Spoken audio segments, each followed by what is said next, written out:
Hello guys, আসসালামু আলাইকুম। আজকে আমাদের বাসায় নতুন মেহমান আসবে, এর জন্য আমার আম্মু সকাল সকাল উঠে রান্নাবান্না করতেছিল। আর আমাদের বাসায় আজকে আসবে স্পেশাল মেহমানটা কে জানেন? আমার মায়ের মায়ের মায়ের বাসা থেকে, মানে আমার নানির মার বাসা থেকে মেহমান আসবে। এর জন্য আমার আম্মু সকালবেলা উঠে রান্নাবান্না করছিল, আর আম্মু এদিকে মাছ ভাজতেছিল, আর আমি বসে থেকে আম্মুকে ভিডিও করে দিচ্ছিলাম। আমি জানি ভিডিওতে আপনারা আমাকে খুব মিস করছেন, তবু এখন কি করার, আমি তো এখন ক্যামেরার সামনে আসতে পারবো না, কারণ ভিডিওটা আমি আম্মুকে করে দিচ্ছিলাম। এর জন্য আমার আম্মু রান্না করছিল, আর আমি পিছ থেকে সামনে থেকে ভিডিও ধরতেছিলাম যে কোথায় থেকে কিভাবে সুন্দর আসে ভিডিওটা।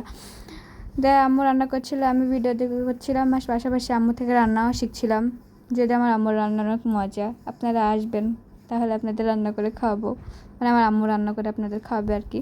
তো এটা ছিল ঈদের মধ্যেকার ভিডিও। অলসতার কারণে আসলে এডিট করা হয়নি, তাই ভিডিও করা হয়নি, কোনোটাই হয়নি।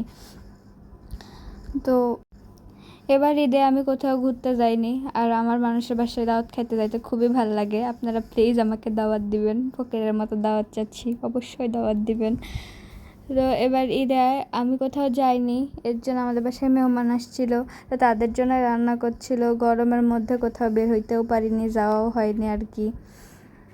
এমনকি ঈদের ড্রেসটাও পরা হয়নি, তাই মেহমানদের জন্য রান্নাবান্না করতেছিল এদিকে আম্মু, তাই আমি বসেছিলাম এখানে আম্মুর পাশেই। এখন বেরোর সামনে আসে নাই তো কী হয়েছে, একটু পরে আবার নাচতে নাচতে চলে আসবো না গাইস। আমি জানি তোমরা আমাকে অনেক মিস করছো, মিস করো না।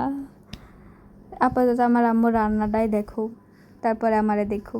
আর কয়েকদিন ধরে আমি ভিডিওর সামনে আসতেছি না, তোমরা সবাই একটু দেখতেছো, কারণ গাইজ আমি খুবই অলস। আমার ভিডিও করতেও অনেক কষ্ট লাগে, এমনকি ক্যামেরার সামনে আসতে কষ্ট লাগে, সেটা ঠিক আছে, এডিট করতেও কষ্ট লাগে। যদিও এডিট আমার আম্মু করে, আমার তেমন একটা কষ্ট হয় না, তাই জন্যে এই ভিডিও করার আলসামিতে আসলে ভিডিও আপ দেওয়া হয় না। তখন আমাকে মিস করো না, ওকে? আমার আম্মু আবার এদিকে পোলাও রান্না করছিল, আর আমার পোলাও অনেক পছন্দ, পোলাওয়ের থেকে বিরিয়ানি বেশি পছন্দ। কে কে আমার আম্মুর হাতে রান্না খেতে চাও তাড়াতাড়ি চলে এসো, সেটা কমেন্টও করো। আমার আম্মুর হাতে রান্না কিন্তু অনেক মজা, আমি জানি এই ভিডিওটা দেখলে তোমরা অনেকে খাইতে চাবা। আমার আম্মু তোমাদের রান্না করেও খাওয়াবে। আপাতত মানুষের জন্য রান্না করছি, মেহমানদের জন্য রান্না করছি, সেটাই তোমরা দেখো। গাইস, তোমরা আবার ঈদে কে কোথায় কোথায় ঘুরতে গেছো অবশ্যই কমেন্ট করে জানাবা, আর কার কার বাসায় দাওয়াত খাইলা সেটাও জানাবা তোমরা। যেমন আমি কারো বাসায় খাই নাই, তাই তোমাদের বলতেও পারলাম না, তোমরা অবশ্যই আমাকে বলবা। আর এদিকে আমার আম্মু সব কিছু রান্না করছিল, এটা কি আমি সঠিক জানি না। এবার শুটকি রান্না করছিল, যদিও আমি শুটকি খাই না, তবুও দেখাইলাম আর কি, মেহমানদের জন্য রান্না করছে তাই। তোমরা কে কে শুটকি লাইক করো? আমি একদমই শুটকি লাইক করি না।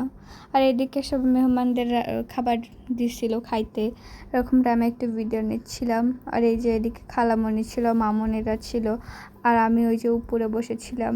তারপরে এখানে সবাই খাচ্ছিল, আম্মু আবার ভিডিও করতেছিল একটু। আর এইদিকে এখানে একটা পিচ্চি ছিল, এর নাম আবিহা, ও অনেক পাকনা গাইজ, ও এখন ফোন টিপতেছে।